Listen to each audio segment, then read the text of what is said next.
영상 시작 전 여러분들의 구독과 좋아요는 큰 힘이 됩니다. 안녕하세요. 여러분, 오늘은 한 부부의 이야기를 들려드리려고 합니다. 아마 여러분 중에서도 비슷한 경험을 하신 분들이 계실지도 모르겠어요. 서울 외곽 신도시의 한 아파트 단지에 40대 초반의 사업가 민호가 살고 있었습니다. 민호는 작은 무역회사를 운영하며 바쁜 나날을 보내고 있었죠. 아침 7시면 집을 나서 저녁 8시나 되어야 돌아오는 생활이 반복되었습니다. 회사 일이 손에서 떨어지지 않았고, 주말에도 거래처와의 미팅이 잦았습니다. 민호는 가정과 일의 균형을 맞추려 노력했지만, 현실적으로는 대부분의 시간을 사무실에서 보낼 수밖에 없었습니다. 그는 아내와 아이들에게 미안한 마음을 가지고 있었지만 생계를 책임지는 가장으로서 어쩔 수 없다고 생각했죠. 민호의 아내 서연은 37살의 전업주부였습니다. 초등학교 3학년인 아들과 5살 유치원생 딸을 키우며 하루하루를 보냈죠.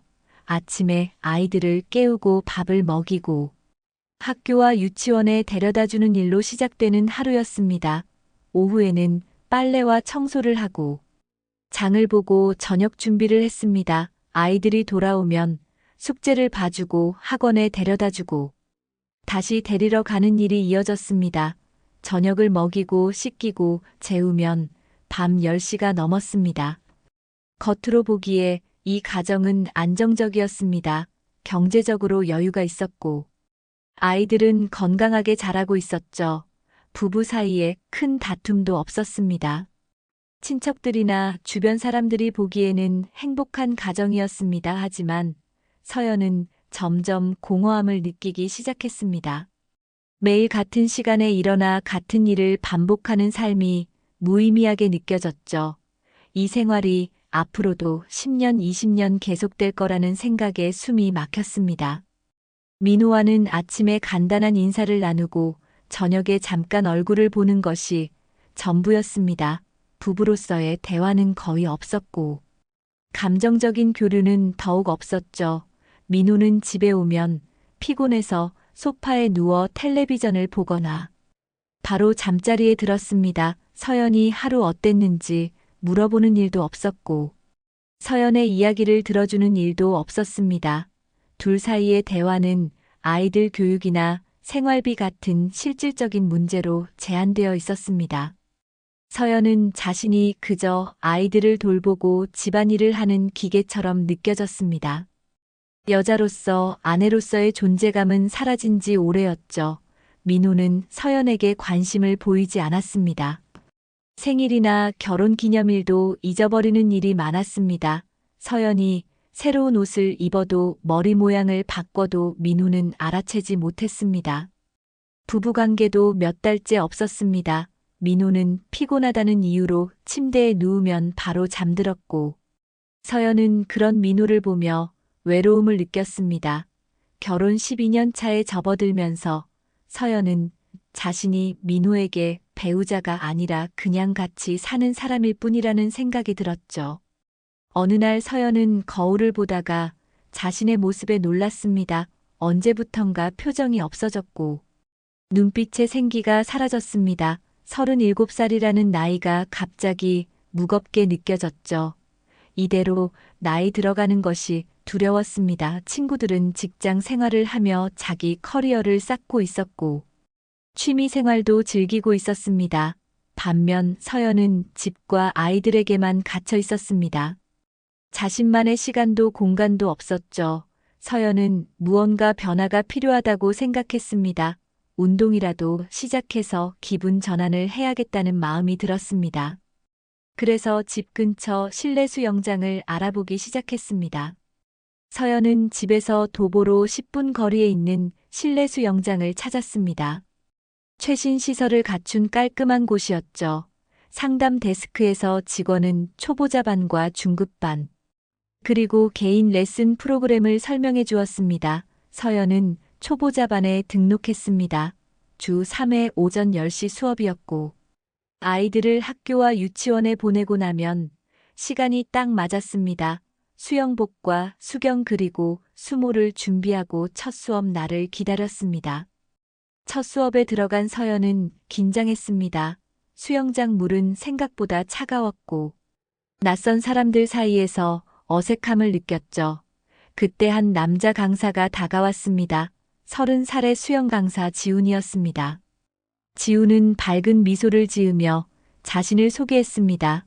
키가 180cm 정도 되는 건장한 체격이었고 목소리는 부드러웠습니다. 지훈은 초보자들에게 기본 자세부터 차근차근 가르쳤습니다. 물에 대한 두려움을 없애는 것이 중요하다며 편안하게 대해주었죠. 서연은 처음에는 물속에서 숨쉬기조차 힘들었습니다. 몇 번이나 물을 마시고 기침을 했죠.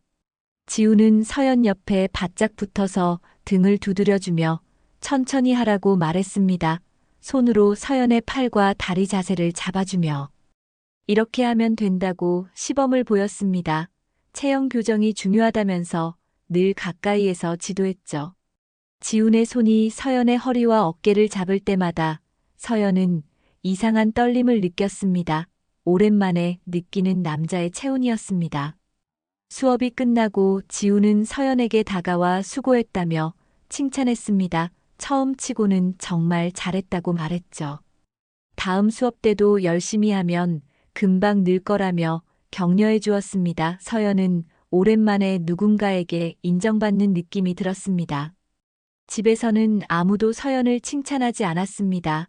아이들은 엄마가 해주는 것을 당연하게 여겼고 민호는 관심조차 없었죠. 하지만 지훈은 작은 것 하나하나에도 잘했다고 말해주었습니다. 두 번째, 세 번째 수업이 이어지면서 지훈은 점점 더 서연에게 친근하게 대했습니다. 수업 전에 컨디션은 어떤지 물어보고 수업 후에는 다음에 뭘 배울지 미리 알려주었습니다. 다른 수강생들에게는 그냥 단체로 지도하면서도 서연에게는 유독 더 많은 시간을 할애했죠. 서연의 이름을 부르며 웃는 지훈의 모습에서 서연은 자신이 특별한 대우를 받는다고 느꼈습니다. 그 느낌이 나쁘지 않았습니다. 아니, 솔직히 좋았습니다.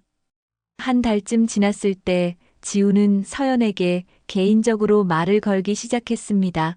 오늘 머리 스타일이 잘 어울린다거나 수영복 색깔이 예쁘다는 식의 칭찬이었습니다. 서연은 그런 말을 들을 때마다 얼굴이 붉어졌습니다. 12년 동안 남편에게서 들어본 적 없는 말들이었죠. 지훈은 서연이 수영을 배우는 이유를 물었습니다. 서연은 운동도 하고 기분 전환도 하려고 시작했다고 대답했습니다. 지훈은 고개를 끄덕이며 스트레스가 많으신가 보다고 말했습니다. 그러면서 수영이 스트레스 해소에 정말 좋다며 앞으로 더 열심히 도와주겠다고 했습니다. 서연은 수영장에 가는 날을 손꼽아 기다리게 되었습니다. 수업 전날 밤에는 무슨 수영복을 입을지 고민했고 아침에는 화장을 평소보다 신경 써서 했습니다.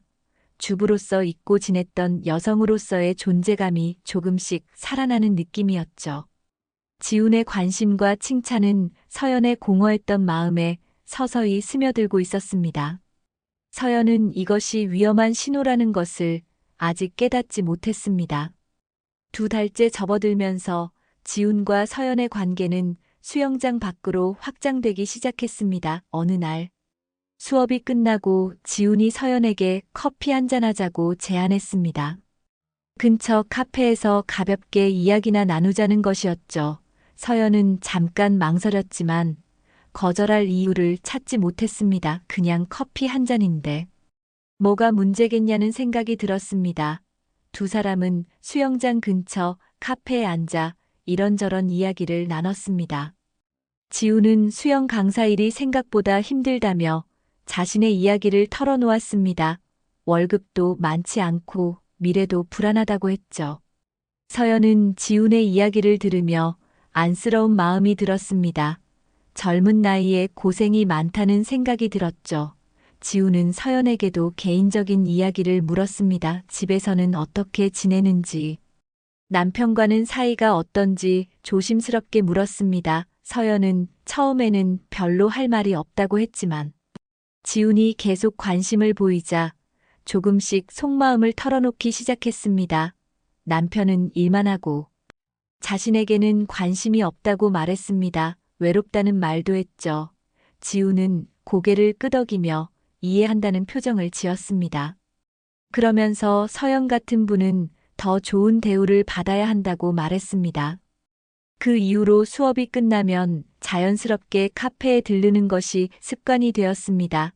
처음에는 30분 정도였던 시간이 점점 길어졌습니다. 1시간, 2시간씩 이야기를 나눴죠. 어느 날 지훈이 점심시간이 되었는데 같이 밥을 먹자고 했습니다. 서연은 이번에도 거절하지 못했습니다. 근처 식당에서 식사를 하면서 지훈은 서연에게 고맙다고 말했습니다. 자신 같은 사람과 시간을 보내주는 것이 감사하다고 했죠. 서연은 그런 말을 들으니 기분이 이상했습니다. 누군가에게 필요한 사람이 된 것 같았습니다. 계산할 때 지훈이 지갑을 꺼내려 하자 서연이 먼저 카드를 냈습니다. 지훈은 미안해하며 다음에는 자기가 내겠다고 했습니다. 하지만 서연은 괜찮다고 말했죠. 사실 서연은 민호에게 받는 생활비가 넉넉했고 한 끼 식사비 정도는 부담이 되지 않았습니다. 오히려 지훈에게 밥을 사주는 것이 나쁘지 않았습니다. 경제적으로 여유가 없는 지훈을 도와준다는 느낌이 들었고 그것이 서연에게 묘한 우월감을 주었습니다. 지훈도 서연의 호의를 자연스럽게 받아들였습니다. 석 달째 접어들면서 두 사람의 관계는 더욱 가까워졌습니다. 지훈은 수업이 없는 날에도 서연에게 문자를 보냈습니다. 오늘 날씨가 좋다거나 맛있는 것을 먹었다는 일상적인 내용이었습니다. 서연은 그 문자를 받을 때마다 가슴이 두근거렸습니다. 휴대폰을 확인하는 횟수가 늘어났고 지훈의 답장을 기다리며 하루 종일 신경이 쓰였죠. 어느 날 지훈이 오후에 시간이 되면 같이 영화를 보자고 제안했습니다. 서연은 아이들을 데리러 가야 한다며 거절하려 했지만 지훈이 1시간 정도만 시간을 내달라고 부탁했습니다. 결국 서연은 친정어머니에게 전화해서 아이들을 봐달라고 부탁했습니다. 영화관에서 나온 두 사람은 호텔 카페로 갔습니다. 조용한 분위기에서 커피를 마시며 이야기를 나눴죠.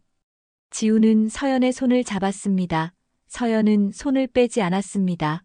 그날 두 사람은 그 호텔의 방을 잡았습니다. 서연은 머릿속이 하얗게 변했지만 멈출 수가 없었습니다. 한 번쯤은 괜찮겠지. 아무도 모를 거라는 자기 합리화가 시작되었죠. 집으로 돌아온 서연은 샤워를 하며 죄책감을 느꼈지만 동시에 살아있다는 느낌도 들었습니다. 오랜만에 여자로서의 자신을 느낀 것이었습니다. 그 이후로 두 사람은 정기적으로 만났습니다. 수영 수업이 있는 날은 물론이고 없는 날에도 시간을 맞춰 모텔이나 호텔에서 만났습니다. 서연은 점점 지훈에게 빠져들었고 그의 문자와 전화에 중독되었습니다. 하루 종일 지훈 생각만 했고 언제 만날 수 있을지만 궁리했죠.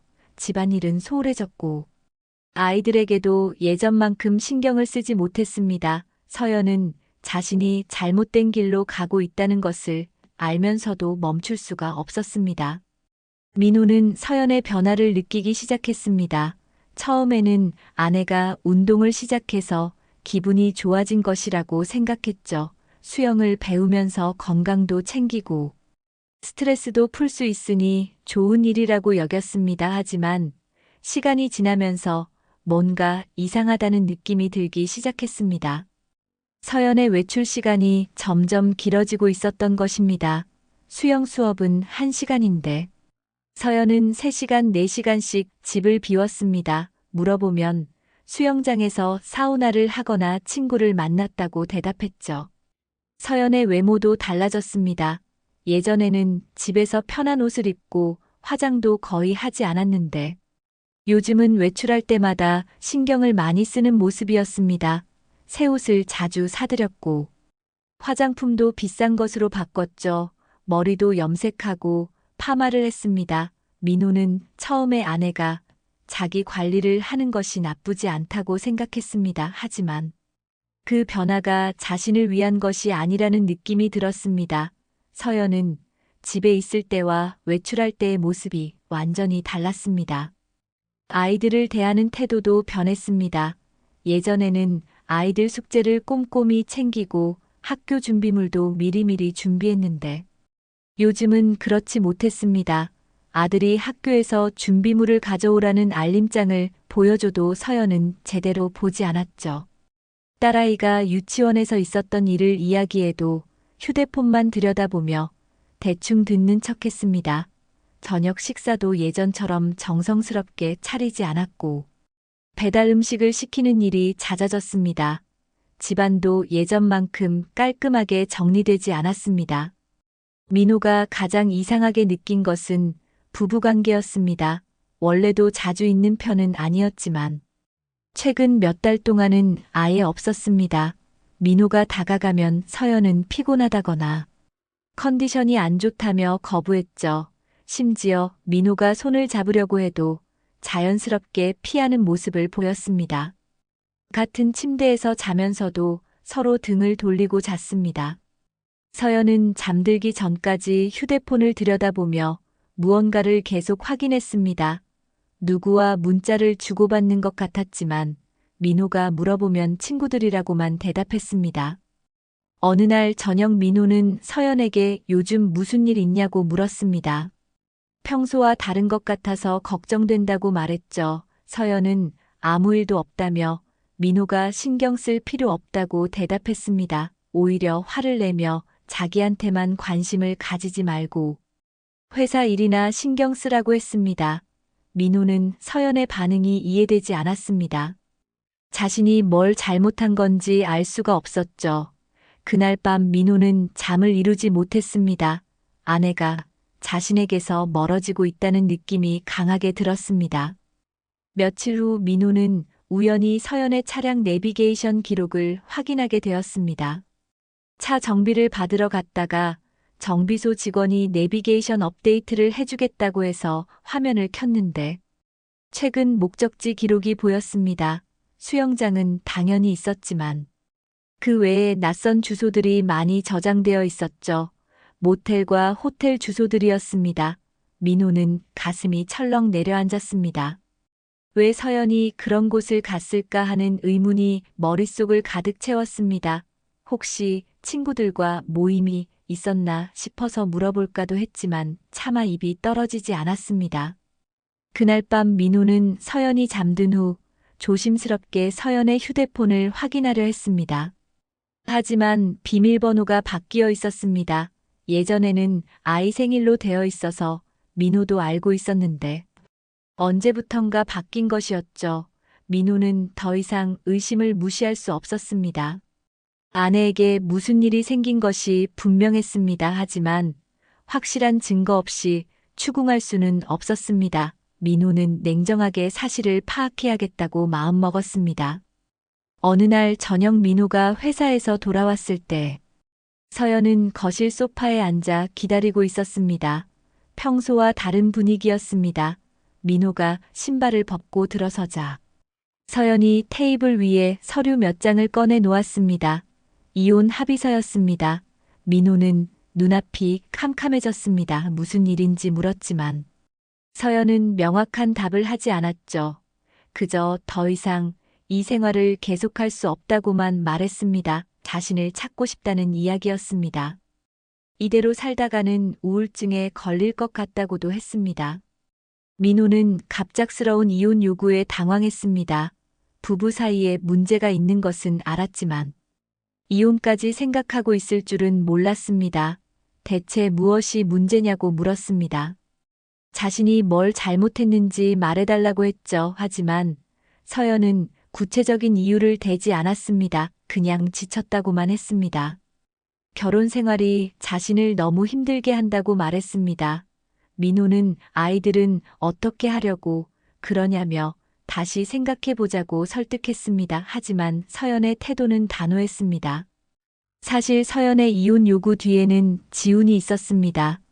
최근 지우는 서연에게 자주 불만을 표현했습니다. 주말에 만나고 싶은데 서연이 가족과 함께 있어야 한다며 거절하는 것이 마음에 들지 않았죠. 평일에도 아이들 때문에 시간을 내기 어렵다는 서연의 말에 짜증을 냈습니다. 어느 날 지우는 서연에게 남편과 이혼하면 어떻겠냐고 제안했습니다. 그러면 자유롭게 만날 수 있지 않겠냐고 말했죠. 서연은 처음에 말도 안 된다며 거부했습니다. 하지만 지우는 계속해서 서연을 설득했습니다. 요즘 세상에 이혼이 뭐가 대수냐고 말했습니다. 아이들도 크면 이해할 거라고 했죠.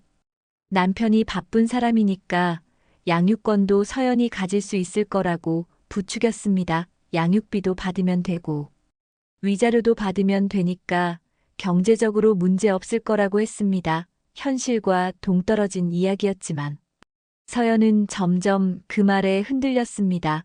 지훈과 함께하는 시간이 더 소중하게 느껴졌고 남편과의 생활은 더욱 무의미하게 여겨졌습니다. 서연에게는 또 다른 두려움이 있었습니다. 불륜 사실이 들킬까봐 불안했던 것입니다. 민호가 자신을 의심하는 것 같다는 느낌을 받았습니다. 최근 민호가 자신의 행동을 유심히 관찰하는 것 같았죠. 언젠가는 들킬 것이고 그러면 더 큰 문제가 생길 거라는 생각이 들었습니다. 차라리 먼저 이혼을 요구해서 상황을 정리하는 것이 낫다고 판단했습니다. 이혼 사유를 성격 차이나 가치관 차이로 하면 불륜 사실을 숨길 수 있을 거라고 생각했죠. 지우는 서연에게 빨리 결정하라고 재촉했습니다. 자신도 서연과 정식으로 만나고 싶다고 말했습니다. 물론 그것은 거짓말이었습니다. 지우는 단지 서연과의 관계를 더 편하게 유지하고 싶었을 뿐이었죠. 서연이 기혼자라는 사실이 부담스러웠고 언젠가 문제가 생길 것 같아 불안했습니다. 서연이 이혼하면 자신의 책임도 줄어들 거라고 생각했습니다. 서연은 지훈의 말을 진심으로 받아들였습니다. 지훈이 자신과 함께하고 싶어 한다고 믿었죠. 서연은 며칠 동안 고민했지만 결국 이혼 서류를 준비했습니다. 인터넷에서 양식을 내려받아 작성했습니다. 재산 분할과 양육권에 대해서도 나름대로 계획을 세웠죠. 자신이 아이들을 키우고 민호는 양육비를 내는 것으로 생각했습니다. 집은 반씩 나누면 될 거라고 여겼습니다. 하지만 이 모든 것은 서연의 일방적인 생각일 뿐이었습니다. 법적으로 어떻게 될지 제대로 알아보지도 않았고 민호가 순순히 받아들일 거라고 착각했습니다. 민호는 서연의 이혼 요구를 받아들일 수 없었습니다. 하지만 서연을 설득하는 것도 불가능해 보였습니다. 서연의 눈빛은 이미 결심한 사람의 눈빛이었죠. 민호는 뭔가 다른 이유가 있을 거라고 확신했습니다. 단순히 지쳤다거나 우울하다는 이유로 12년 결혼 생활을 끝낼 사람이 아니었습니다. 민호는 진실을 밝혀내기로 결심했습니다. 민호는 냉정하게 증거를 수집하기 시작했습니다. 먼저 서연의 차량 블랙박스를 확인했습니다. 최근 몇 달간의 영상을 복사해서 컴퓨터로 옮겼죠. 빠르게 돌려보며 의심스러운 부분을 체크했습니다. 수영장 주차장에서 서연이 차에서 내릴 때 옆에 한 남자가 함께 있는 장면이 여러 번 포착되었습니다. 같은 남자였습니다. 젊어 보이는 체격 좋은 남자가 서연과 자연스럽게 대화를 나누며 걷는 모습이 찍혀 있었죠. 민호는 가슴이 답답했지만 감정을 억누르고 계속 조사했습니다. 다음으로 신용카드 사용 내역을 확인했습니다. 서연이 사용하는 카드는 민호 명의로 된 가족 카드였기 때문에 민호가 언제든 내역을 볼 수 있었습니다. 최근 석 달간의 내역을 출력해서 살펴보니 이상한 점이 많았습니다. 수영장 근처 음식점에서의 결제가 잦았고 호텔 카페 이용 내역도 있었습니다. 심지어 모텔 결제 내역도 여러 건 발견되었죠. 날짜와 시간을 보니 모두 낮 시간대였습니다. 아이들이 학교와 유치원에 있는 시간이었습니다. 민호는 손이 떨렸지만 증거를 차근차근 정리해 나갔습니다. 민호는 수영장에도 직접 찾아갔습니다. 수영장 데스크에서 서연의 출입 기록을 확인하고 싶다고 했습니다. 처음에는 개인정보라며 보여줄 수 없다고 했지만 민호가 배우자임을 증명하고 사정을 설명하자 관리자가 협조해 주었습니다. 서연의 출입 기록을 보니 수업 시간보다 훨씬 일찍 들어오고 늦게 나가는 날이 많았습니다. 그리고 수업이 없는 날에도 수영장을 방문한 기록이 있었죠. 민호는 혹시 수영장 CCTV를 볼 수 있냐고 물었습니다. 관리자는 난처했지만 민호의 간곡한 부탁에 일주일 전 영상을 보여주었습니다. 화면에는 서연이 한 남자 강사와 함께 수영장 로비를 나서는 모습이 찍혀 있었습니다. 두 사람은 팔짱을 끼지는 않았지만 매우 가까운 거리를 유지하며 걸었습니다. 자연스럽게 대화를 나누며 웃는 모습이었죠. 주차장으로 내려가는 계단에서 남자가 서연의 허리에 손을 살짝 얹는 장면도 보였습니다. 서연은 그 손을 피하지 않았습니다. 민호는 화면을 보며 주먹을 불끈 쥐었습니다. 관리자에게 저 강사가 누구냐고 물었습니다. 지훈이라는 30살 수영 강사라는 답을 들었습니다. 민호는 집으로 돌아와 결정적인 증거를 찾기 위해 기회를 노렸습니다. 며칠 후 저녁 서연이 딸아이를 욕조에서 씻기고 있을 때였습니다. 서연의 휴대폰이 거실 소파 위에 놓여 있었죠. 바로 그때 휴대폰 화면이 켜지면서 카카오톡 알림이 떴습니다. 민호는 가까이 다가가 화면을 봤습니다. 지훈이라는 이름과 함께 메시지 미리 보기가 보였습니다. 오늘은 2시간 전에 만나자. 지난번 호텔 너무 좋았어 라는 내용이었습니다. 민호의 머릿속이 하얘졌습니다. 민호는 재빨리 휴대폰을 들었습니다. 예전에 서연이 민호의 지문을 휴대폰에 등록해둔 것이 생각났습니다. 서로의 휴대폰을 열 수 있게 해뒀던 것이죠. 민호는 자신의 엄지손가락을 화면에 대었습니다. 휴대폰이 열렸습니다. 손이 떨렸지만 민호는 카카오톡을 열어 지훈과의 대화를 확인했습니다. 수백 개의 메시지가 오간 기록이 있었습니다. 애칭으로 부르는 대화들, 만나자는 약속들, 사랑한다는 말들이 가득했습니다. 사진첩도 확인했습니다. 모텔과 호텔에서 찍은 사진들이 있었습니다. 침대에 누워 찍은 셀카도 있었고 식당에서 함께 식사하는 사진도 있었죠. 민호는 더 이상 볼 수 없어서 휴대폰을 내려놓으려다가 갤러리를 조금 더 넘겨봤습니다. 카드 영수증을 찍어둔 사진들도 있었습니다. 호텔 숙박 영수증, 모텔 이용 영수증들이었습니다. 모두 서연이 민호 명의 카드로 결제한 것들이었죠. 민호는 주요 사진들을 자신의 휴대폰으로 찍어 저장했습니다. 대화 내용도 캡처해 두었습니다. 욕실에서 물소리가 들렸습니다. 서연이 곧 나올 것 같았습니다. 민호는 휴대폰을 원래 자리에 놓고 자신의 방으로 들어갔습니다. 침대에 앉아 방금 본 내용들을 정리했습니다. 12년을 함께 산 아내가 다른 남자와 그런 관계를 맺고 있었다는 사실이 믿기지 않았습니다. 하지만 증거는 명확했습니다. 블랙박스 영상, 카드 사용 내역, 수영장, CCTV, 그리고 휴대폰 속 대화와 사진들까지 모든 것이 사실을 말해주고 있었습니다. 민호는 이제 서연이 갑자기 이혼을 요구한 이유를 정확히 알았습니다. 단순히 지쳤거나 우울해서가 아니었습니다. 다른 남자가 있었고 그 남자와 자유롭게 만나기 위해 이혼하려는 것이었죠. 불륜 사실이 들킬까 두려워서 먼저 이혼을 요구한 것이었습니다. 민호는 분노와 배신감으로 온몸이 떨렸습니다. 하지만 감정적으로 대응해서는 안 된다고 스스로를 다독였습니다. 법적으로 제대로 대응해야 한다고 생각했습니다. 민호는 다음 날 변호사 사무실을 예약했습니다. 민호는 변호사와 상담을 마치고 모든 증거를 정리했습니다. 블랙박스 영상은 USB에 저장했고 카드 사용 내역은 출력했습니다. 수영장 CCTV 장면은 캡처해 두었고 휴대폰 대화와 사진들도 모두 파일로 만들어뒀죠. 변호사는 증거가 충분하다며 상간남 소송과 이혼 소송 모두 유리하게 진행할 수 있다고 말했습니다. 양육권도 서연의 불륜 사실 때문에 민호에게 인정될 가능성이 높다고 했습니다. 민호는 법적 절차를 밟기 전에 서연과 직접 대면하기로 했습니다. 주말 오후 민호는 아이들을 친구 집에 보냈습니다. 서연에게 중요한 이야기가 있으니 거실로 나오라고 했죠. 서연은 무슨 일인지 모르는 채 소파에 앉았습니다. 민호는 준비해둔 서류 봉투를 테이블 위에 올려놓았습니다. 그리고 하나씩 꺼내기 시작했습니다. 먼저 카드 사용 내역이 나왔습니다.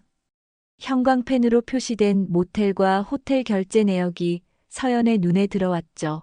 서연의 얼굴이 하얗게 변했습니다. 민호는 말없이 다음 서류를 꺼냈습니다. 수영장 CCTV 캡처 사진이었습니다. 서연이 지훈과 함께 친밀하게 걷는 모습이 선명하게 찍혀 있었습니다. 그 다음은 휴대폰 대화 내용을 출력한 것이었죠. 지훈과 주고받은 수백 개의 메시지 중 결정적인 내용들만 뽑아낸 것이었습니다. 오늘 만나자 보고 싶다. 사랑한다는 말들이 가득했습니다. 마지막으로 모텔과 호텔에서 찍은 사진들을 꺼내 놓았습니다. 서연은 더 이상 아무 말도 할 수 없었습니다. 서연은 처음에는 변명을 시도했습니다. 그냥 친구일 뿐이라고 말했습니다. 오해라고 했죠. 하지만 민호가 호텔 영수증과 모텔 이용 기록을 하나하나 짚어가며 설명하자 서연은 입을 다물었습니다. 민호는 차가운 목소리로 물었습니다. 이혼하자고 한 이유가 이것 때문이냐고 물었죠.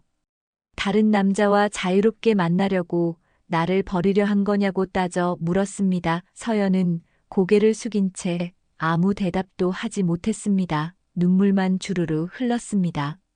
민호는 이미 변호사와 상담을 마쳤다고 말했습니다. 상간남인 지훈을 상대로 손해배상 소송을 제기할 것이라고 했습니다. 이혼 소송도 당연히 진행할 것이며 아이들 양육권은 자신이 가져갈 것이라고 단호하게 말했죠. 서연이 불륜을 저지른 이상 법적으로 유리한 것은 자신이라고 설명했습니다. 위자료도 서연이 민호에게 지불해야 하며 양육비도 서연이 부담하게 될 거라고 말했습니다. 서연은 그제야 자신이 얼마나 큰 실수를 저질렀는지 깨달았습니다. 며칠 후 민호는 지훈을 상대로 손해배상 청구 소송을 법원에 제기했습니다. 혼인관계를 파탄시킨 불법행위에 대한 책임을 묻는 것이었죠. 소송 내용은 곧 수영장 측에도 전달되었습니다. 수영장 관리자는 즉시 지훈을 불러 사실관계를 확인했습니다. 지훈은 처음에는 부인했지만 증거들이 명확하자 결국 인정할 수밖에 없었습니다. 수영장은 내부 규정에 따라 지훈의 수업 배정을 즉시 중단했습니다. 그리고 강사 계약을 해지한다고 통보했죠. 소문은 빠르게 퍼져나갔습니다. 수영장 회원들 사이에서 지훈과 서연의 불륜 사실이 입에서 입으로 전해졌습니다.